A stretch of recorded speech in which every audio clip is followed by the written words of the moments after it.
So we're going to get started. This webinar, Queering Democracy, the Global Elections in 2024 and How LGBTIQ People Fared. I welcome everyone who has joined. I see a lot of familiar names. Thank you so much for being here. This webinar will have interpretation. So on your Zoom screen, go to the, at the bottom of it, you go to interpretation and you pick your channel, pick English to listen in English or Spanish. I know most of you are already familiar with Outright, but let me just give you the very high level introduction. Outright is a 35-year-old organization that works for better LGBTIQ lives globally. We currently have staff in 15 countries. We come from 25, and we work in partnership with groups around the world to amplify their voices, to advocate for change, to support a growing movement, even in the face of the current backlash.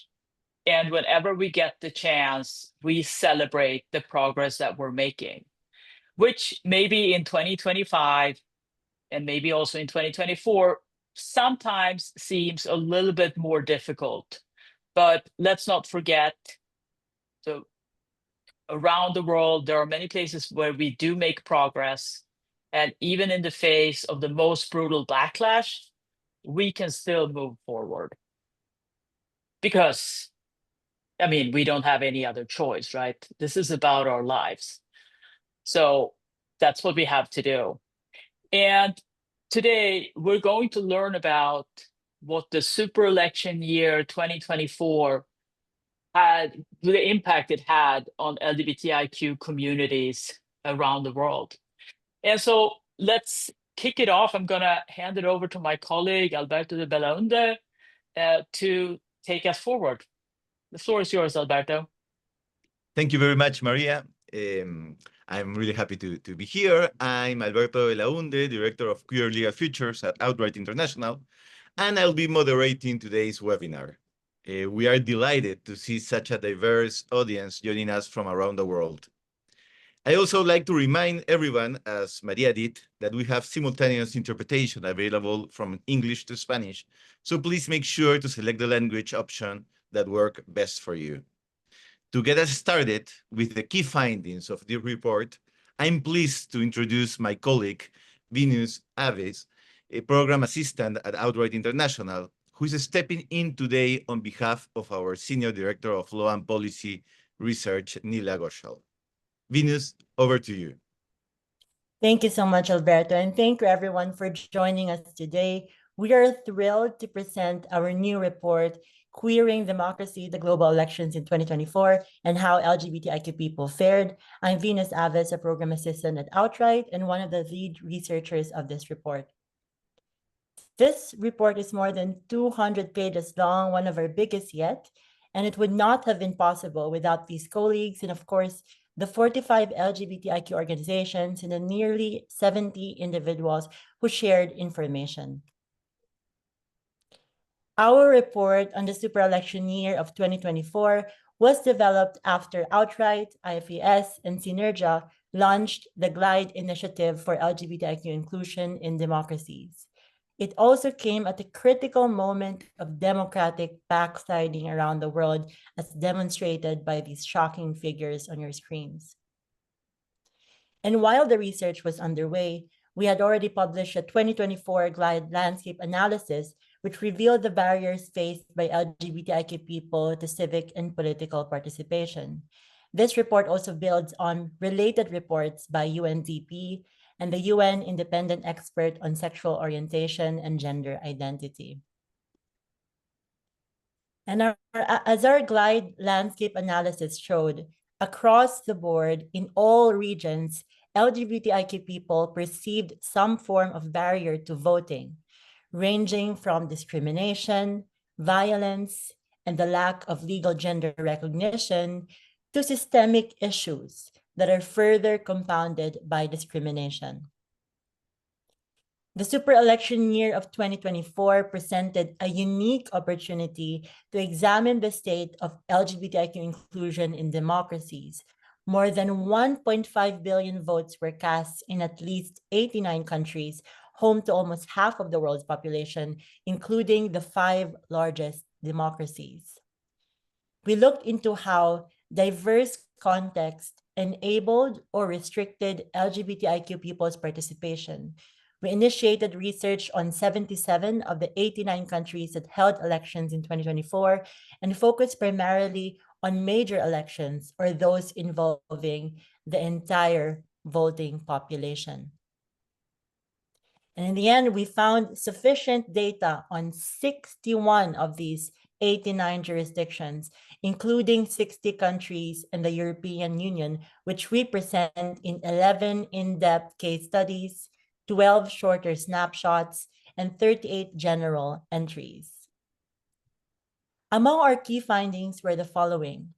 First, LGBTIQ people actively participated as voters, election monitors, organizers, and candidates despite significant barriers such as the lack of legal gender recognition, discrimination, the risk of violence, and intrusive gendered electoral practices.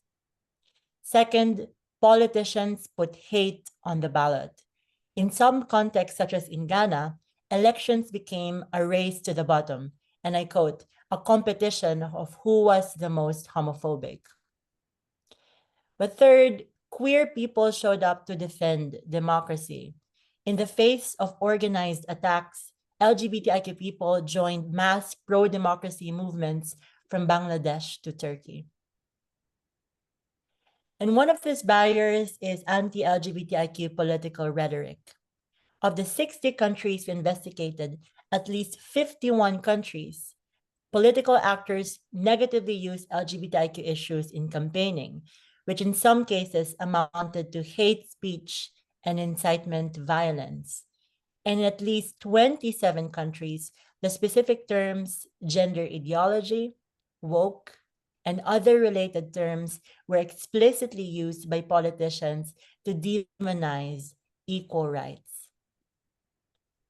However, against all odds, LGBTIQ people ran for office in at least 36 countries in 2024, demonstrating a courageous commitment to democracy. And they ran for the first time in 3 countries, Botswana, Namibia, and Romania.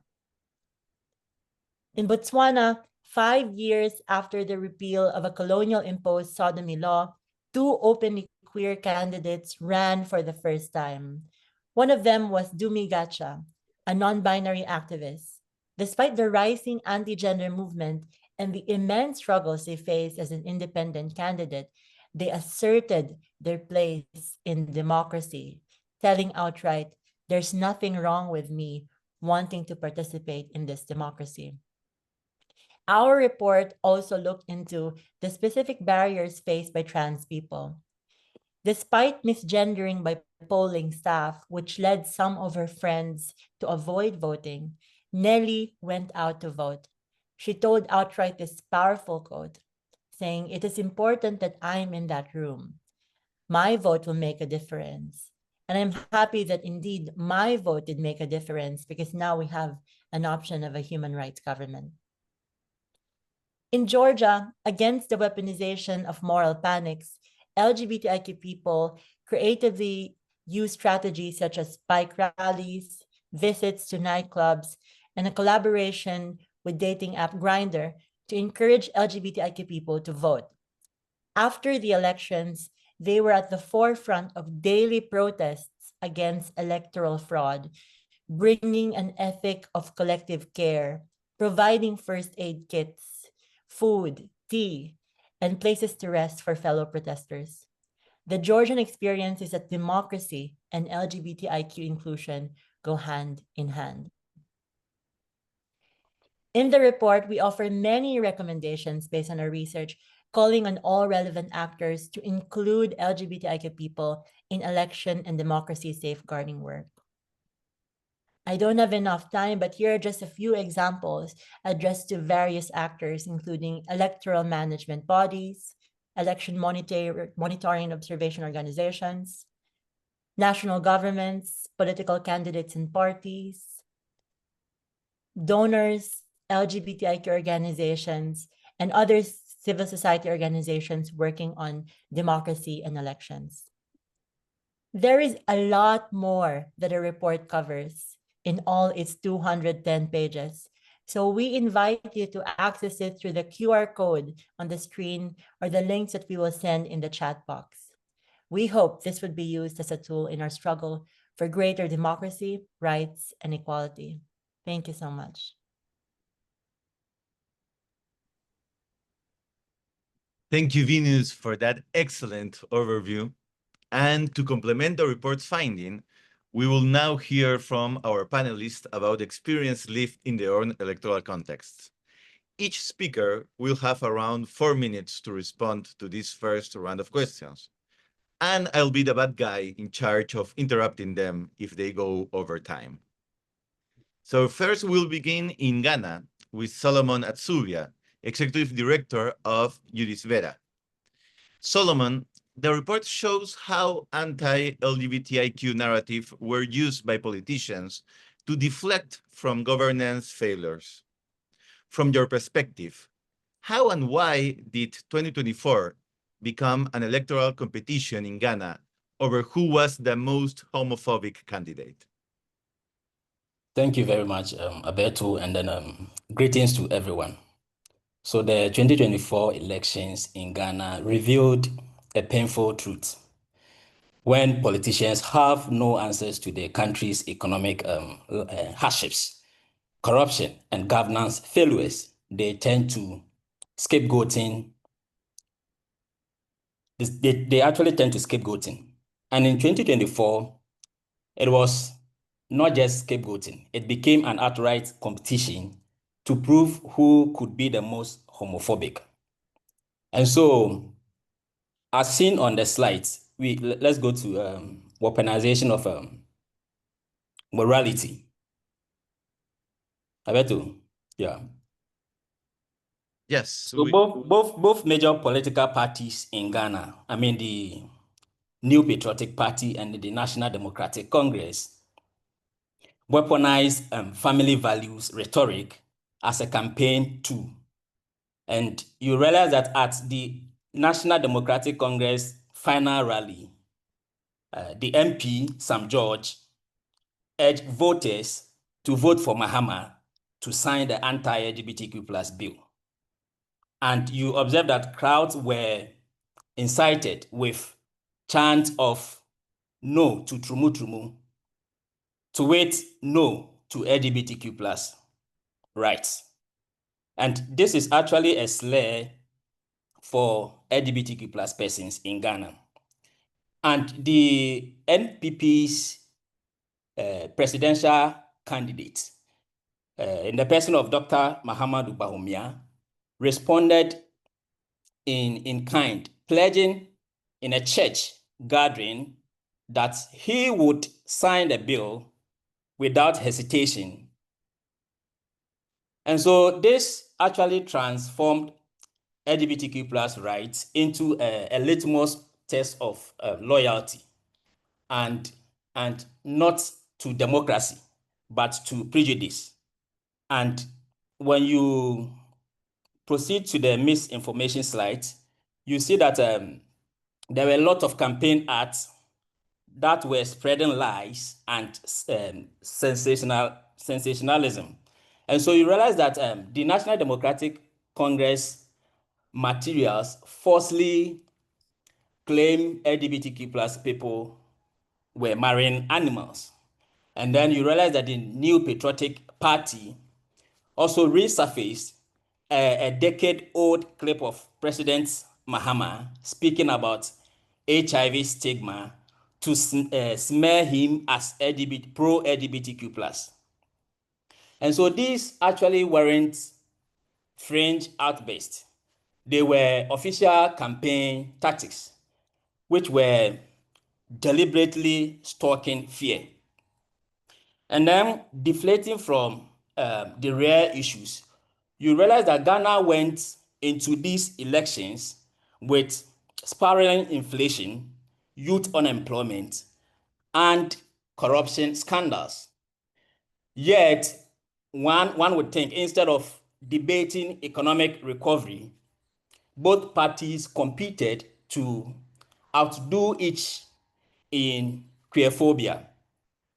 And actually, as one YouTuber named Kwejo Sheldon asked, why preach hate when the economy is collapsing?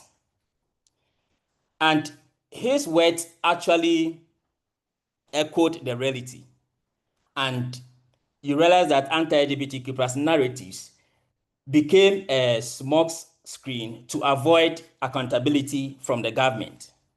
And these homophobic campaigns, electioneering campaign, actually had devastating impact on the queer community in Ghana. And you realize that LGBTQ plus persons were vilified, they were attacked, and they were silenced.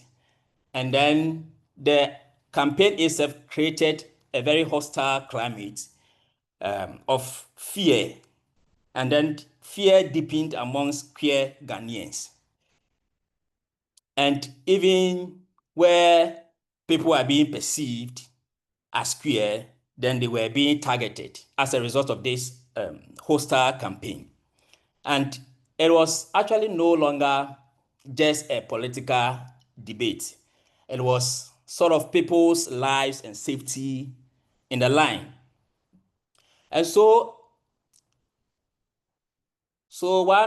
coming back to the question, so why did 2024 become a competition over who was the most homophobic? To me, I will conclude by saying because political elites actually found it easier to inflame prejudice than to solve Ghana's pressing crisis. And then you realize that because they discovered that homophobia could mobilize votes more cheaply than credible policy, they have to resort to homophobia in their electioneering campaigning. And because institutions from sections of the media to political parties normalize hate as part of the democratic process. But actually, we must be very clear on this. This is not democracy. It is democratic backsliding. And it is governance failure dressed up as cultural defense. It is precisely why voices like ours must actually insist that elections should be about solutions. It should be about jobs, it should be about healthcare, about education, about equality, not about sacrificing marginalized communities like the LGBTQ plus community for political gain. Thank you. Thank you so much, Solomon, and sorry about the problem with the keynote. I want to go now. I want to move to Romania. We have Anca Valtac, in-house lawyer for Accept, where she works on strategic litigation and supports victims of hate crimes and discrimination. Anca, in Romania, anti-rights rhetorics and foreign interference shaped the electoral context. Could you tell us more about the environment in which this election took place? Hi, thank you, Alberto. Well, let me just tell you that the 2024 elections in Romania were unlike anything we had ever seen before. We had 4 rounds of voting stretched across the whole year, and the atmosphere became increasingly unstable. The biggest shock came in November during the first round of presidential elections when a far-right candidate, Călin Georgescu, unexpectedly won the most votes, and he advanced to the runoff seemingly overnight. what happened was that his victory was widely described as a TikTok win, because his campaign relied mostly on TikTok, where propaganda was disguised as entertainment. Influencers were secretly paid. Content was therefore amplified by the algorithm, and many users, especially Romanians from diaspora, they believed that they were simply hearing advice from ordinary people like themselves. Word spread really quickly, and it created an echo chamber basically that looked authentic but was in fact highly coordinated. And at the same time, this guy, Georgescu, claimed that he hadn't spent any money on his campaign, which was clearly false. He just didn't use traditional ways of campaigning. He's now under judicial control, luckily, facing criminal investigation for charges like falsifying campaign declarations, inciting against the constitutional order. Now, this is interesting, and promoting fascist and anti-Semitic and xenophobic ideas. What made this period even more alarming was what happened offline. Supporters of the fascist movement basically openly gathered in places of symbolic importance. They dressed in fascist uniforms. They were singing fascist songs, giving Nazi salutes out in public. And this candidate, Georgescu himself, quoted historical figures from Romania's fascist past. All of this was illegal under the Romanian law and still is, yet the law had been dormant for like 20 or 30 years because police either didn't know about this law or they didn't see it as serious enough to actually enforce it. As a result, these actions became normalized in public space. The campaign also turned into a culture war because the other candidate, a woman, Elena Lasconi, she expressed her support for civil partnership for LGBT plus people. And it triggered a wave of online hostility. There was hate speech that exploded with comments like, I would rather learn Russian than understand all the genders. By the first round, the vote basically transformed. It turned into an ad hoc referendum on whether LGBT plus people belong in society or not. Luckily, on December 6th, the Constitutional Court, the Romanian Constitutional Court, annulled the elections. They cited irregularities, foreign interferences, and they referred to Russia. That decision outraged Georgescu's supporters that were basically brainwashed on TikTok. Many of them felt betrayed, and when he was later excluded from the 2025 presidential race, they poured into the streets, they devastated the center of Bucharest in protest.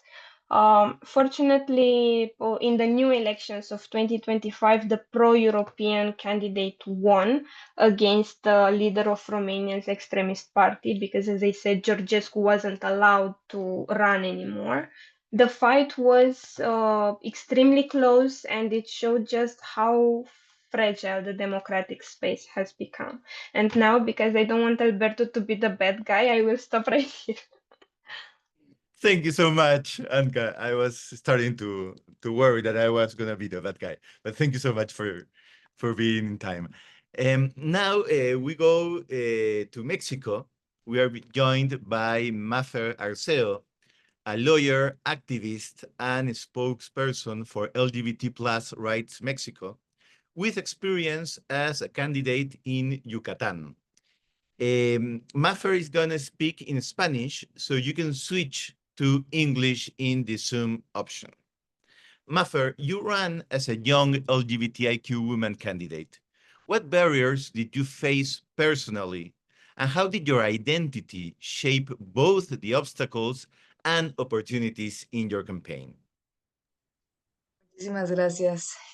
Bueno, pues ahora sí, Creo que agradezco mucho este espacio y sobre todo pues estar con todos ustedes. He aprendido bastante acerca de lo que está pasando y sobre todo pues con este reporte, ¿no? Pues este 2024 dio un panorama muy amplio en las candidaturas jóvenes, ¿no? Y sobre todo pues en las candidaturas LGBTIQ+. Ahora sí, creo que les puedo hablar de muchos retos que tuve que afrontar, pero creo que lo que a mí me gusta ver son áreas de oportunidad, ¿no? ¿Qué áreas de oportunidad podemos estar mejorando en los mecanismos de participación ciudadana?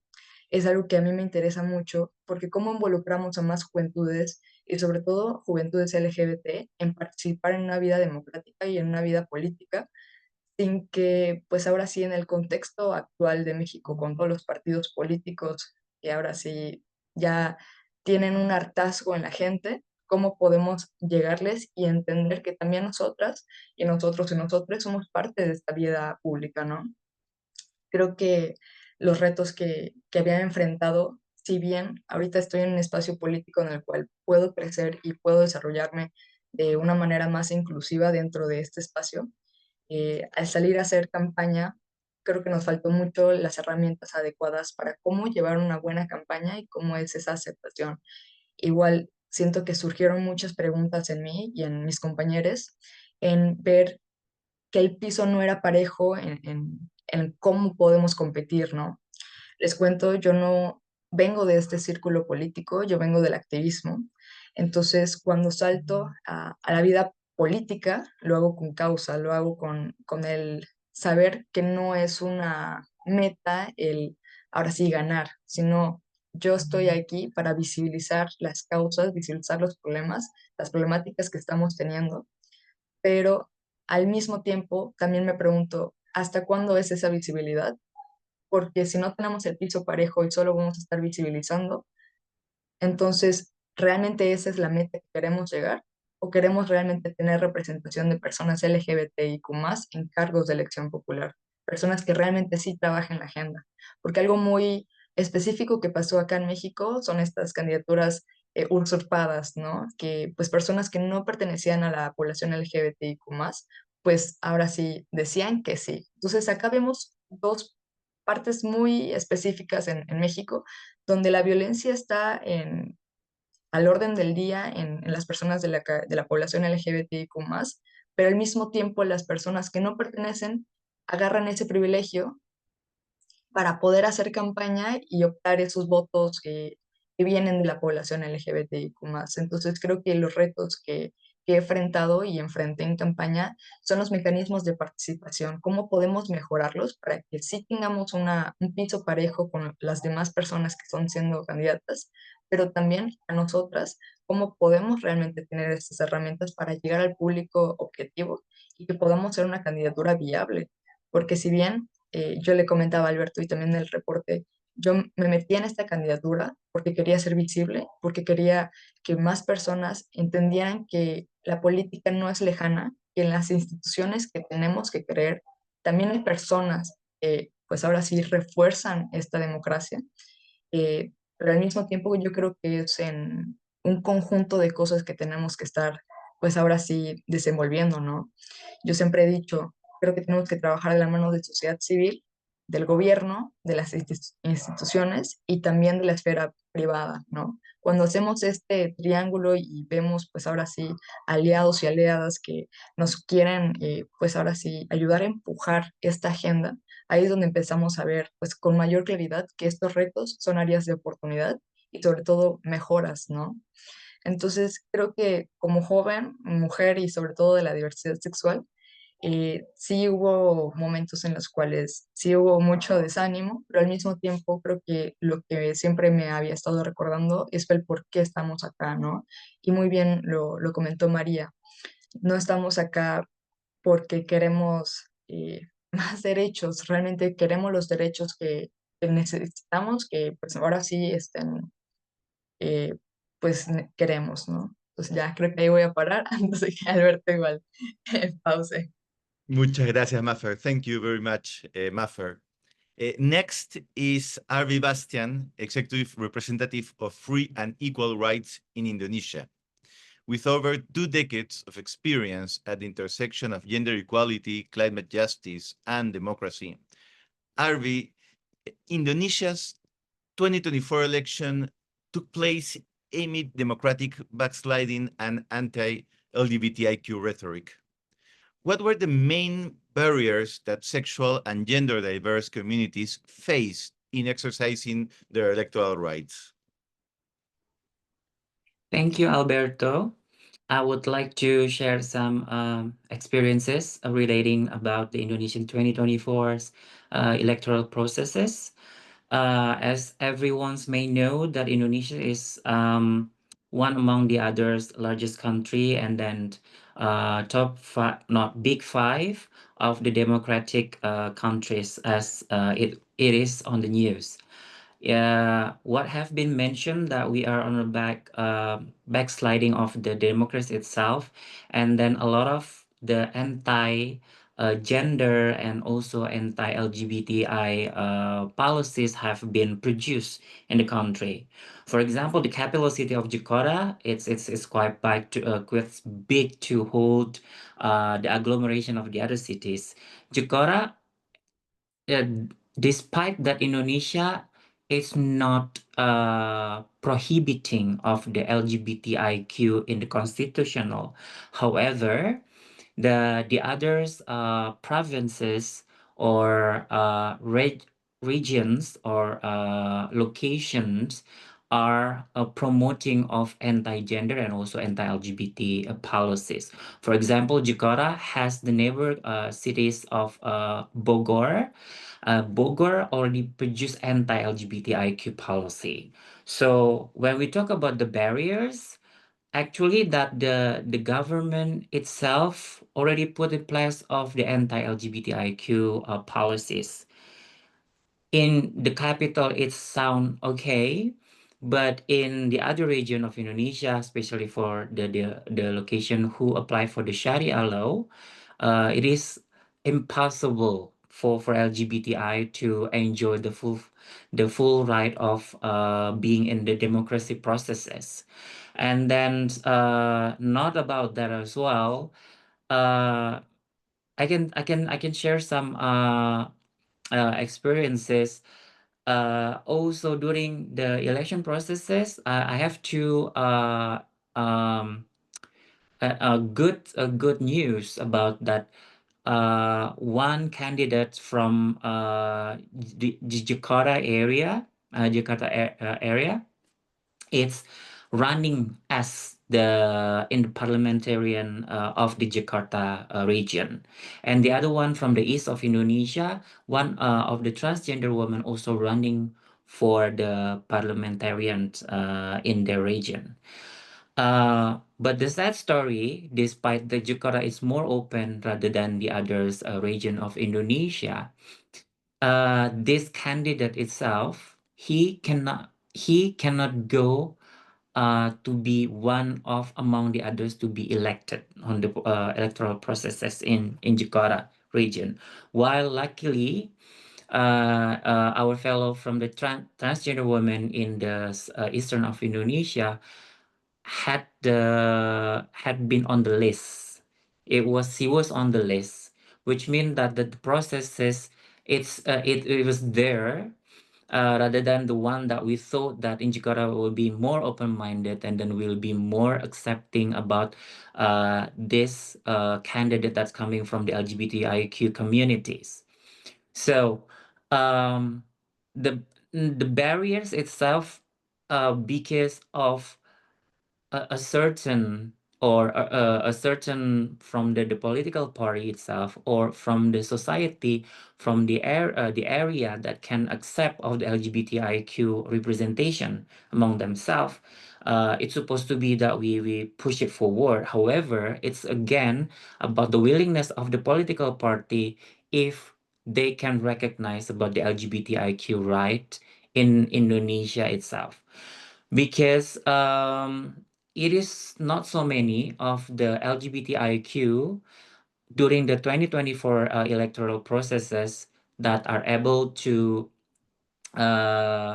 register themselves as the political candidates.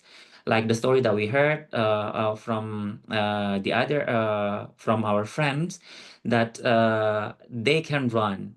And then although both of them already on the running processes, but again, it's coming back again to the civil society here in Indonesia about how they understand about the LGBTIQ right itself, intersection with the general of the human rights in Indonesia on the democracy processes. So yes. Thank you so much. We're gonna have, of course, a second round to go deeper in these ideas. Thank you for your participation. Finally, we turn to Brazil with Gyu Mohalem, Executive Director of Vote LGBT, who leads innovative efforts combining culture, data, and civic technology. Brazil has many important lessons to share. But to start, could you tell us what barriers LGBTIQ people faced during the 2024 election? Hey, everybody. Thank you for being here. Yeah, sure. It's a pleasure to be here. Just to give you a little context before, when we started, like before 2014, around more than 10 years ago, we could count in one hand the number of out queer politicians in the campaign. It's like 3 that were out and 30 that we knew about. In 2024, there were over 3,000 queer politicians running for office proudly. And this is because for that time, it was the first time where we had official data about queer politicians. We managed to pressure our electoral office to put questions about sexuality and gender identity in the form, in the application for running for office, which gave us like this amazing data. So we mapped 500 in 2020, and now it's over 3,000.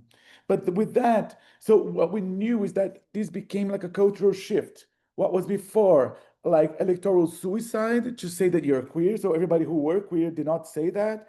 In Brazil 2024, there were 3,000 people, leaders, saying that I am queer and I am running for office. 1 in every 4 cities. It was like municipal elections. But with that cultural change comes also backlash. So one of the things, the main thing that we saw, one of the things that we saw that was not superficial, is that in Brazil, political parties, they fund, like the elections are publicly funded, but it comes through political parties and through political parties' leadership. And what we knew is that 1/3 of those who ended up being elected, of those over 200 that were elected, did not get any funding from the parties, including the left-wing parties. So we saw this major like systematic barriers. But I think the main issue, this is one issue, funding is one big issue, but the other barrier is political violence. So we, funded by Glide, Outright Initiative with IFES and Synergia, we managed to develop an AI prototype that we managed to monitor political violence against queer leaders. And we did like one case study, one proof of concept with a trans candidate. And we were managed by analyzing over 9,000 comments from YouTube and X. We found 35 hateful attacks, again, 3,500 hateful attacks against one candidate. Imagine there's over 3,000. So this, and she said it wasn't even like the worst campaign she ever faced. In one single video in YouTube, which also has an LLM tool that tracks violence, there were like 1,000 hateful transphobic comments in one single video. So imagine the impact of that. We are, with the results of this research on political violence and also defining political violence, LGBT-phobic political violence, because we have so many political leaders in Brazil, we are able to study more the nature of this violence and like how it happens, where it happens. So what we're doing, we are releasing a book in late October, early November. It'll be like in 3 languages, Portuguese, Spanish, and English. It's called Care and Courage, and it's about political violence in Brazil. That we managed to study in 2024 elections, which we think is the main barrier for them to not only to run, but to remain in office. Because once they're there, they're still under attack their mandates are getting all these attacks from everywhere, even trying, like they happen in the US as well, right? When they use like weird excuses to oust like an elected member just because they are minority. So yeah, so this is like isolation, and yeah, political violence is it's the biggest issues that they face when they run. But we're doing good. We're doing good. Thank you so much. And thank you all. Thank you to all our speakers for those insightful reflections. We'll now move into a second round of questions, where we'll look more closely at possible pathways forward and at some of the positive strategies and initiatives that emerge during these elections. Let's return to Ghana with Solomon. You describe a very difficult environment for LGBTIQ people. In that context, what do you see as the more realistic pathway for enabling people to exercise their political rights safely? Thank you once again, Alberto. Yeah, so for me, if Ghana's 2024 elections showed us anything, it is that LGBTQ plus people remain resilient, even under fire. And so despite being vilified, despite being mocked and then targeted in campaigns, queer Ghanaians did not vanish from the political space. And so many still registered, many still voted, some even mobilized and then documented. So the question is not whether LGBTQ plus people can engage with democracy. They already do. I mean, we already do. And so the challenge is actually how to do so safely and effectively in a very climate, in a climate of hostility. And so I believe, first of all, there is the need for us as a community to build protective alliances. And so, of course, we cannot do this alone.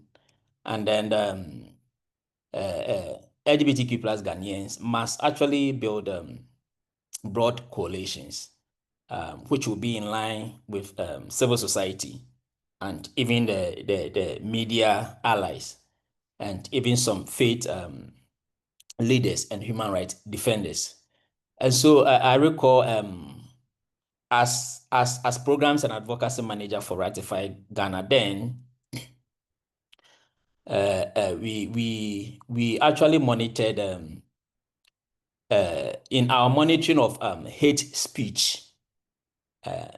It actually showed that it showed that the power of data-driven advocacy, when paired actually with broader civil networks, yield results.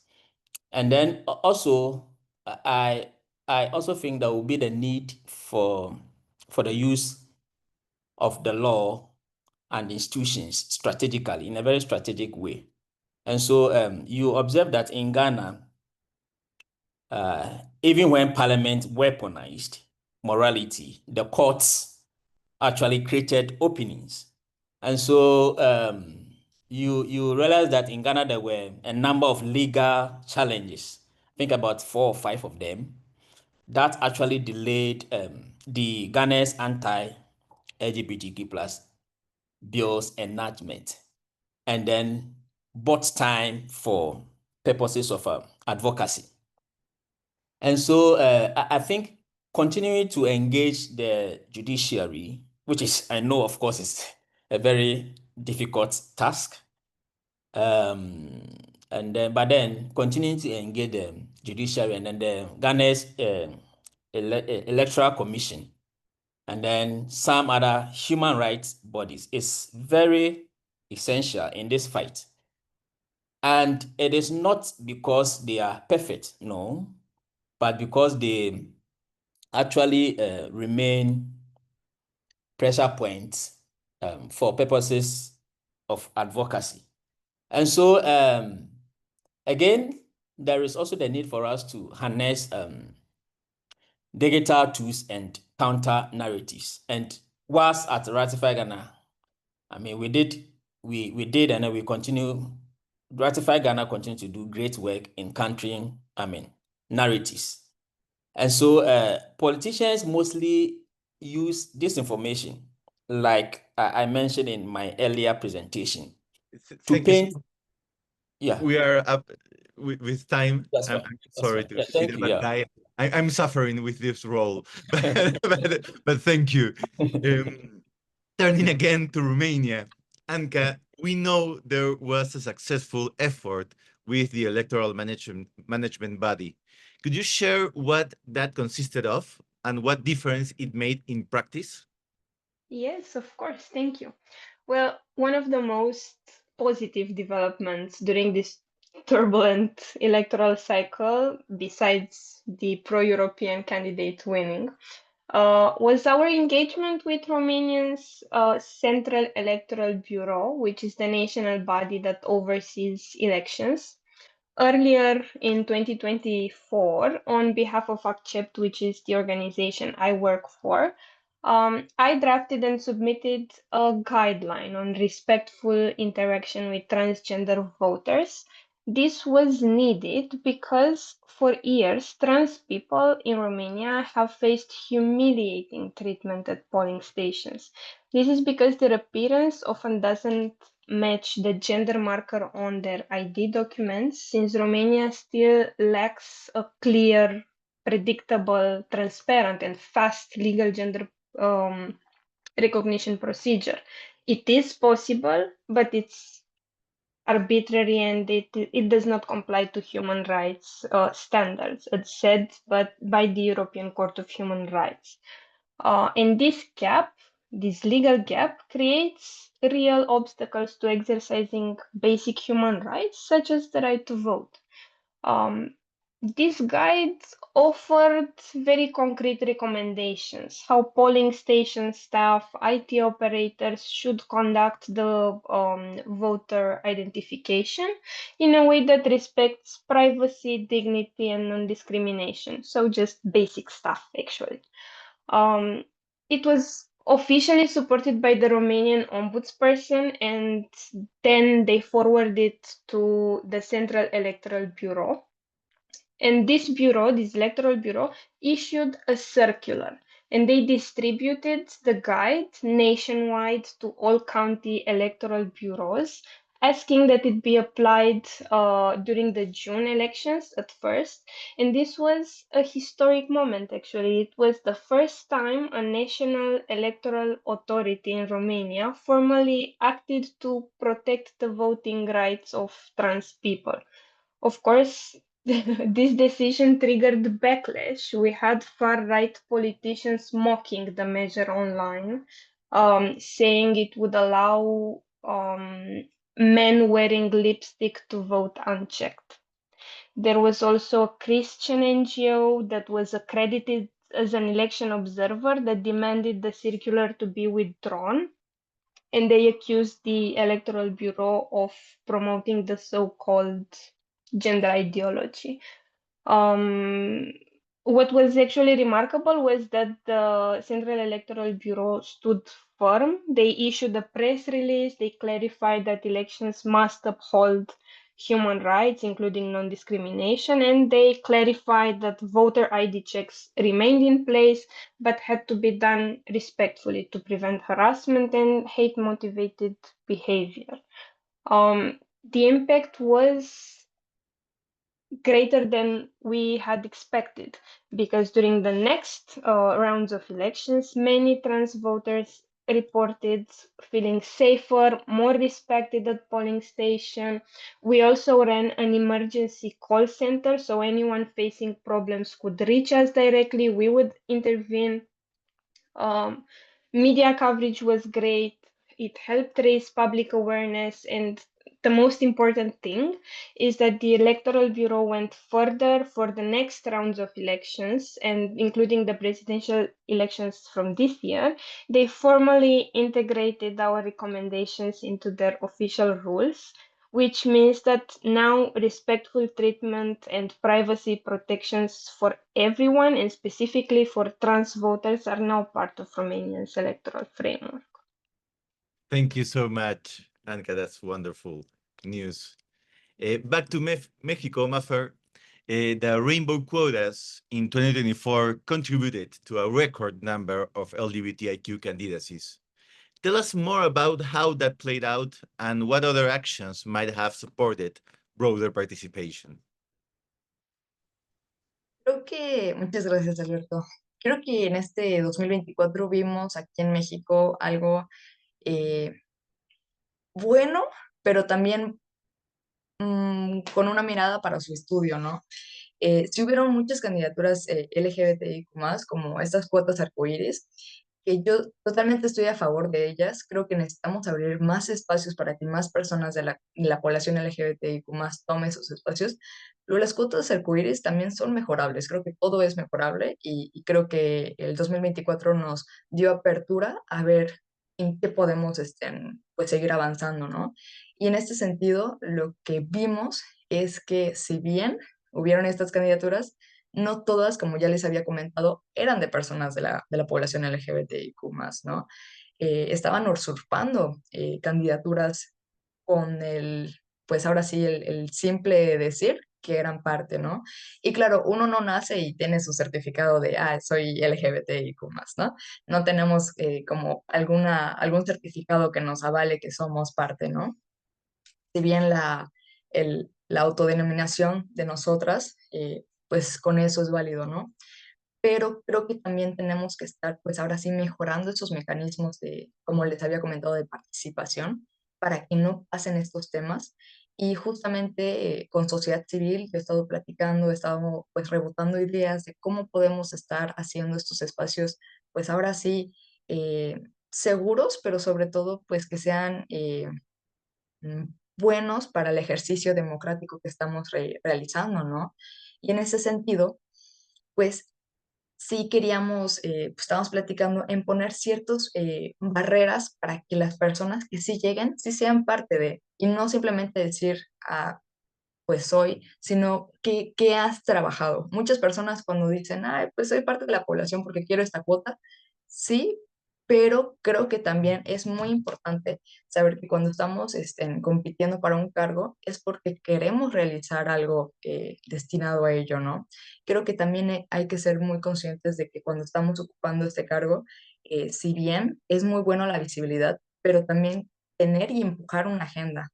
Hoy, al menos acá en el estado, y he estado monitoreando otros estados, hay personas que son de la población LGBTIQ+, pero que no se autoescribieron en esa cuota por miedo, por el miedo del que dirán, por el miedo a la violencia. Ahorita México es uno de los países más violentos para ser una persona de la población LGBTIQ+, y al estar tan expuesto a este tipo de candidaturas pueden ser riesgosas y se entiende. Pero ahora vemos la otra cara de la moneda con personas que no son parte de la población, se dicen ser y no trabajan la agenda. Creo que ahí también estamos viendo como esta visión en 2024 en donde están usurpando estas candidaturas para tener un privilegio político en el cual a nosotras nos cuesta la vida, ¿no? Nos cuesta, pues ahora sí, el salir a estudiar, el tener una buena educación, el tener acceso a la salud, este tipo de problemáticas y necesidades tan específicas que nosotras estamos teniendo, no lo están viendo. Entonces, como no lo pues ahora sí perciben así, ese privilegio cis es lo que les mantiene en esa cuota, ¿no? Entonces yo creo que tenemos que mejorar este mecanismo de participación, pues ahora sí reforzarlo para que las personas que sí son parte de la población LGBTIQ+, se sientan seguras, se sientan capacitadas y con las herramientas necesarias para que el piso sea parejo ante otros candidatos, ante otras candidaturas, pero también saber que estando en ese espacio tenemos que trabajar la agenda y tenemos que ser muy específicos para poderla empujar. Eh, Igual muchas veces como que me han dicho, ¿hasta qué punto es un poco intrusivo, ¿no? Decir, tú no eres LGBT y tú sí, ¿no?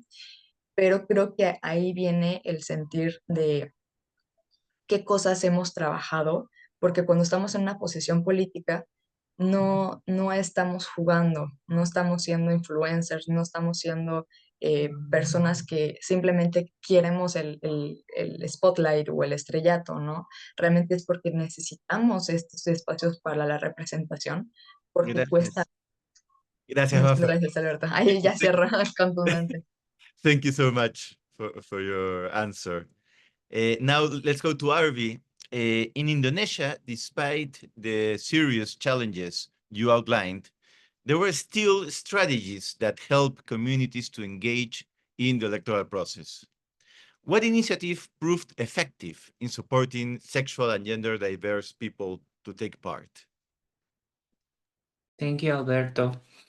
Despite of the challenges that we faced during the 2014 electoral processes, so we can also have some, let's say, lesson learned.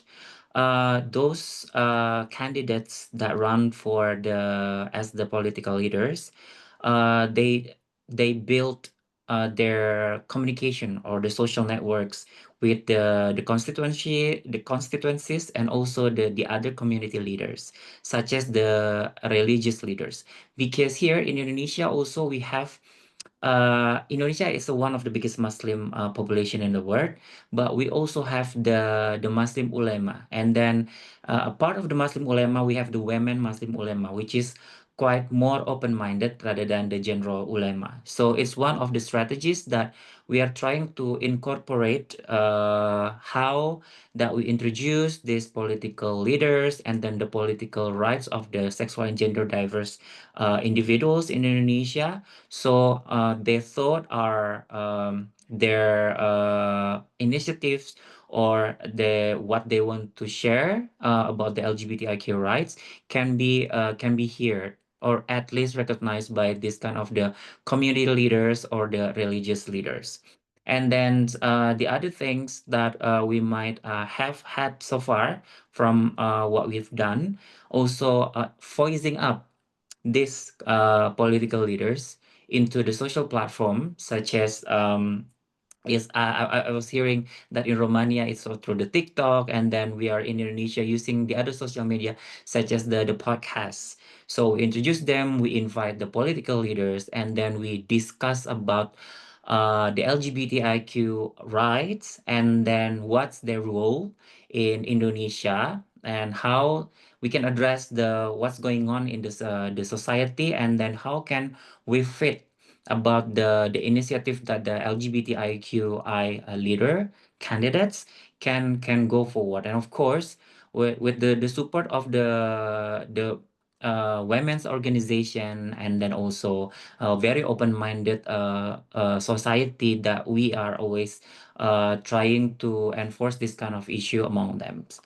I'll give it back to you, Alberto. Thank you so much, Arvi. And let's go to Brazil again with Gui. Both LGBT not only monitor the elections, but also has concrete results to share, and even plans for the year ahead. I understand you prepare a couple of videos for us, which we'll see right after your remarks. Could you briefly introduce them and tell us what to expect? I'm sorry, Gui, Yeah. yes. Hey, I'm gonna say really quick because they're gonna take almost all my time, but I'm gonna introduce each one separately. So the first video that Alberto's gonna share, the one on YouTube, is that we released a couple of weeks after the election results to combat the narrative that the left was giving, just the same as the one in the US, that the queer people how can you say that it was queer people's fault that because the left actually lost last year's election in Brazil, like in many cities, like there was a big extreme right and extreme right wing in the mayors, and but we actually did quite well. Like we won the progressive vote in many cities. So let's see the video. It shows better than me saying. Can you share the video for us? Yes, of course. I'm crossing my fingers that everything works.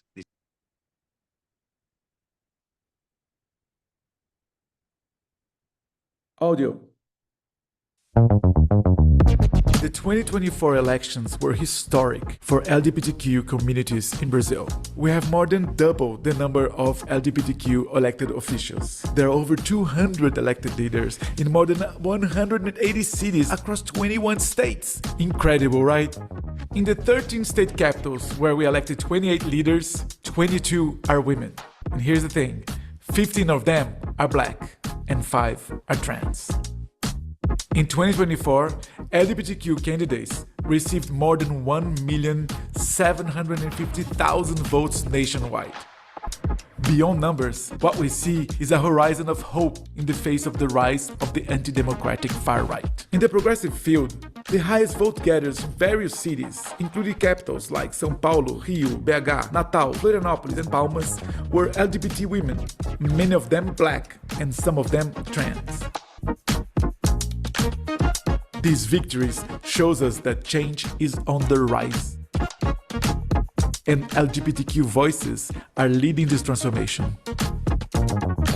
Intersectionality isn't just possible, it's the way forward.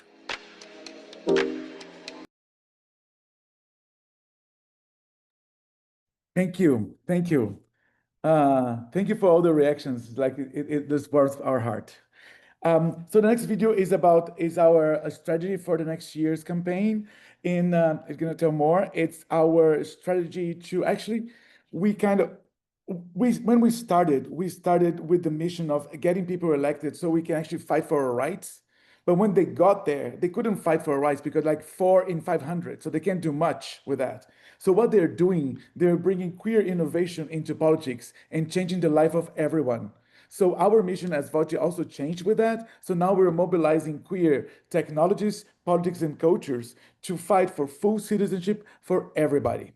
So this video is our strategy for next year's. It's actually targeted to all the people to reducing abstention during elections. So yeah, show the video of our.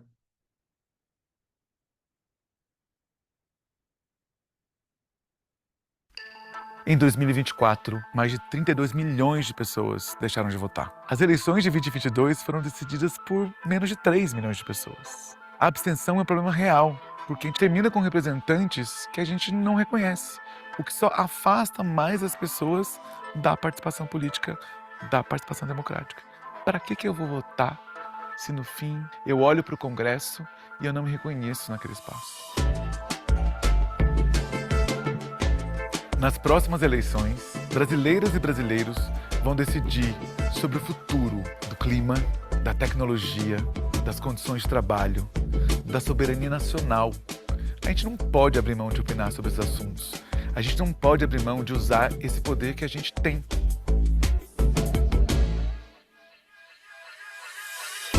A gente acredita que a gente pode aproximar as pessoas da participação política pelo afeto, de maneira acessível e adorável. E não é só sobre o poder do voto, é sobre a alegria de votar. O votinho é o coração da democracia brasileira. O mundo está mudando, mas a gente não sabe ainda para onde. Até 2026 ainda tem jogo. O futuro está em disputa. Vamos com coragem e vamos juntas.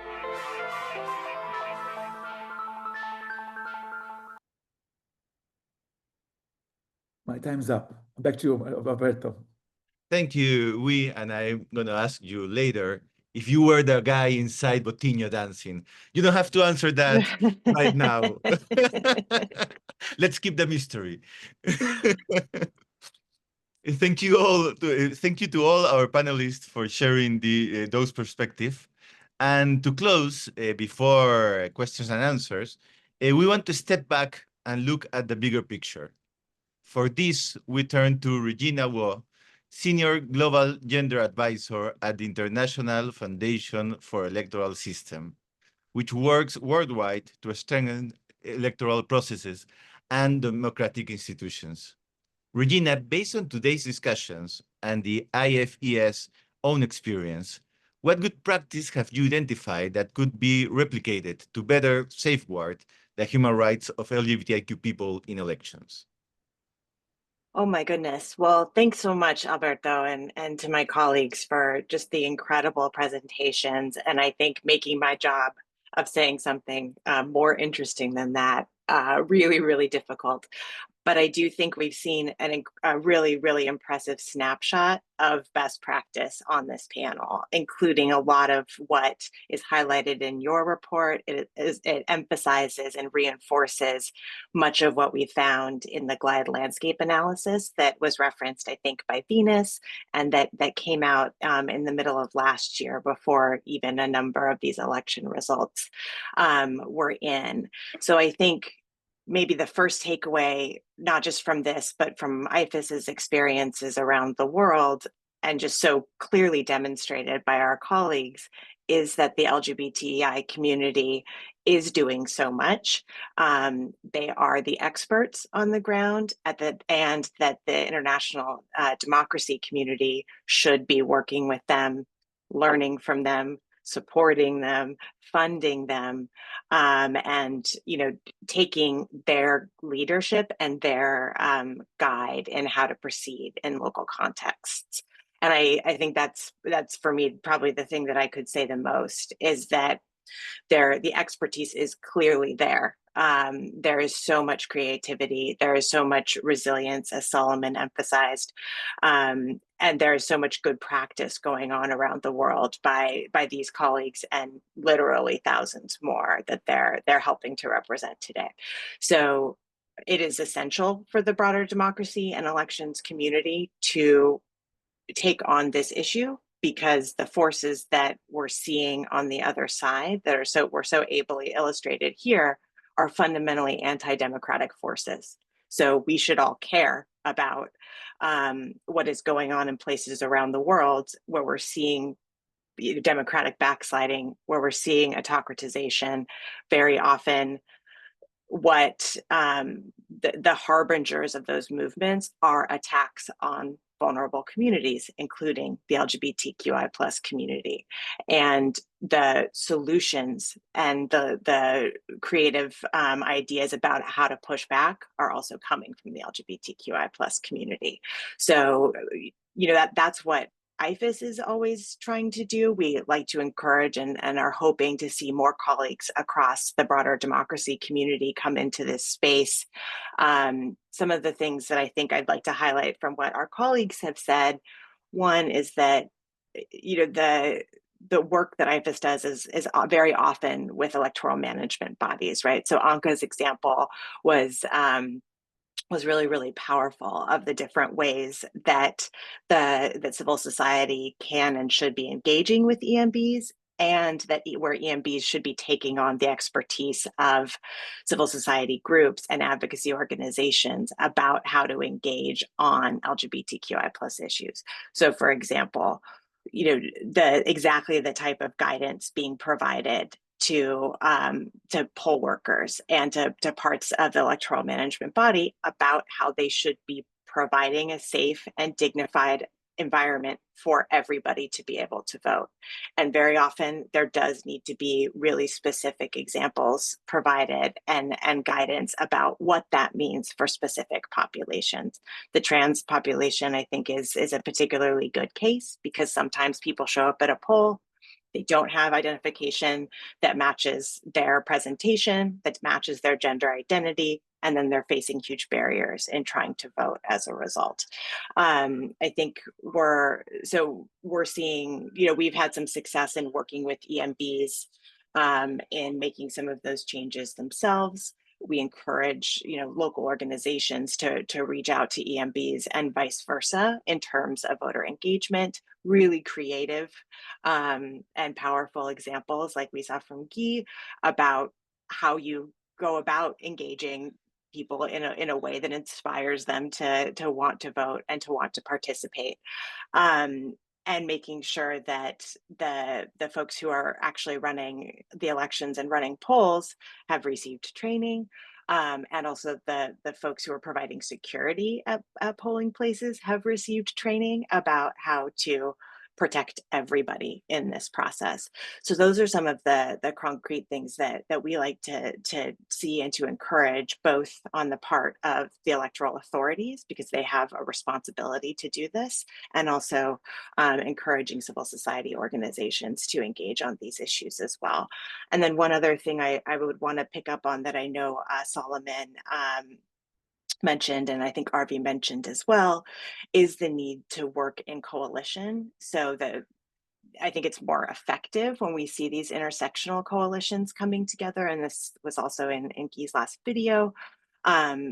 This notion that these are attacks on gender, fundamentally, attacks on the concept of gender. So, you know, linking with women's groups, linking with young people's organizations, linking with disability rights organizations, and sharing these fundamental messages about everybody needing to have the ability to participate is I think, very powerful. And for LGBTQI plus people, also, at least hopefully, a bit protective, right? So they're not the only ones carrying this message. This is seen and framed as a broader message of democracy, which is also coming under attack across the board, right? So the bigger the crowd and the bigger and more diverse set of voices we can have pushing back against these anti-democratic messages, which is fundamentally what these attacks on the community are, is very powerful. And then finally, you know, it's always election time, right? Campaigns come on board, and you know, they're a moment in time. Things get very heated. The rhetoric really scales up. But the work of elections is part of a cycle, and you're always somewhere in that electoral cycle. So we encourage, and this is the work that government institutions tend to undertake as opposed to the kind of the political actors. So I would just encourage LGBTQI plus organizations and their partners to engage with EMBs and other electoral institutions across that cycle, because there's the opportunity to learn immediately after an election, to share that learning, to start preparing for the next one. I'll stop there because I know we want to have time for questions, but thank you again. Congratulations to my colleagues for the incredible work, and obviously looking forward to sharing this report just far and wide, because it is really amazing. Thank you. Thank you, Regina, for those great reflections. And now we will open the floor for questions for the audience. Please use the Q&A function. I already received, well, actually, our panelists were answering the questions directly, but still, we still have some questions we want to ask. One is for Maffer, and it has to do with machismo, that it could be translated to toxic masculinity.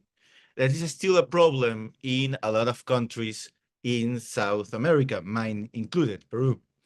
And I want your reflection, if you think that having a female president right now, and then having so many openly LGBTIQ politicians, will mean a sort of backlash in the next electoral cycle? Or do you think that this means society is changing and this is a trend that's not going to change in the near future? Buena pregunta. Pues miren, la verdad es que el machismo, la misoginia, la homofobia, en un país como México, como les había comentado, está al orden del día. Y ver a personas estar en esos cargos, la verdad es muy inspirador. Hay cosas que tal vez yo no comulgo con la actual presidenta, pero lo que sí es que hay cosas que está haciendo muy bien. Creo que también tenemos que tener este panorama de tener a una mujer presidenta, también es inspirador, también es un llamado a más mujeres de poder estar en esta línea, en estos espacios de toma de decisión. Sin embargo, también hay mucho que hacer.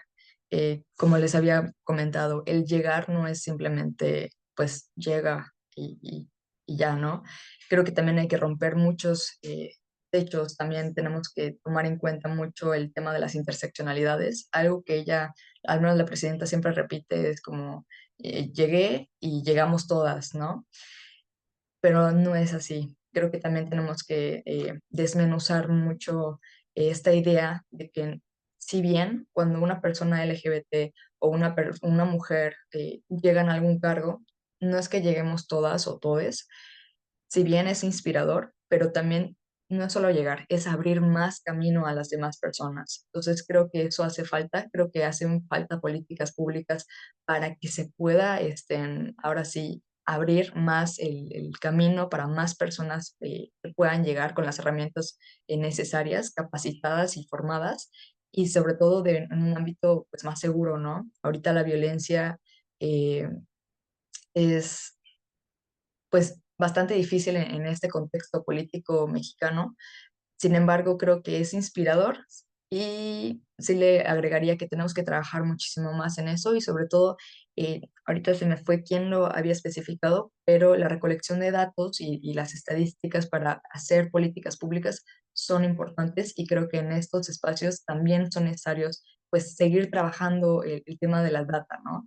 Sin data no hay política pública y sin política pública no podemos ver cambios concisos. Entonces creo que tenemos que pasar del discurso a las acciones concretas. Thank you, Maffer. Now, Cristina has a question for Anka. When you look at the propaganda around the 2024 election in Romania, what is your sense for how much was coming from inside the country and how much from foreign malign actors? Is there a difference in approach for you in how you combat this effort depending on where they originate? Wow, that's a nice question. Thank you. Well, as I said, we were not prepared for that. But looking back at the pandemic period, I guess this is where it all started, you know. Those foreign interferences started from back then or even earlier. We see it with our friends and neighbors, the Moldavians. We see it there. They had elections a bit before us, and we saw some things going on there. We saw some investigations. We saw that they were doing nasty things. As we were not prepared for that. It came as a surprise. This was a person winning elections overnight. Half of the population was like, "Who is this?" So, no, we were not prepared to combat that in a different way than the usual way, but we had the experience from 2018 when there was a referendum. They tried to change the constitution to specifically forbid same-sex marriage, which is not possible in Romania, but the constitution uses the term spouses. Yeah, so they wanted to change it to make it very clear that it would not be possible for same-sex marriage in Romania. They failed, but the work that Accept, my organization, did back then prepared the steps for now on because we started like an emergency campaign to combat what was coming towards us. But luckily, after we released like 2 of the videos in the campaign, the Constitutional Court annulled the elections. We spent the money, we spent the resources, and luckily it was over, but we still need to work on that because all that hatred that came to surface from the society is still there, it's still visible, and we need to still work on that. Thank you, Anka. And our last question is for Solomon. Solomon, are you concerned or comforted by the current process of the Ghana Constitutional Review Committee? Please. We can hear you, Solomon. You have to turn on your... Sorry. Thank you very much, Alberto. I think this is a great question. Yes, so currently there is a constitutional review process ongoing in Ghana. And then as a community, we are very hopeful because the chairman of the committee is actually pro LGBTQ+. So he's worked with the Center for Democratic Development Ghana, and CDD Ghana has been one of Ghana's strongest allies in terms of fighting for the protection and promotion of the human rights of LGBTQ plus persons. So, of course, there are a few progressive members in that committee. So we are hoping that most probably the language of the review may be more softer than the current constitution. Yeah, so we are actually comforted with the composition, and we are hoping that if not expressly, at least there could be some implied provisions that would be some entry point for progress. Thank you. Thank you so much, Solomon. And with this, we come to the end of today's session. Thank you to all our panelists for sharing such valuable insights. We began with the findings of Outright's selection report. We then heard from leaders across different regions about their lived experience in electoral contexts. And we concluded with concrete good practices that can help safeguard the rights of LGBTIQ people in democracies worldwide. This exchange reminds us that while challenges remain, there are also strategies and allies we can build on to move forward. On behalf of Outright International, I want to thank everyone who joined us for this conversation. The full report is available on our website. We encourage you to read it, share it, and use it in your own advocacy. With that, we'll close today's webinar. Wishing you all a very good rest of your week. Thank you. Adios. Ciao. Goodbye. Thank you. Ciao, goodbye.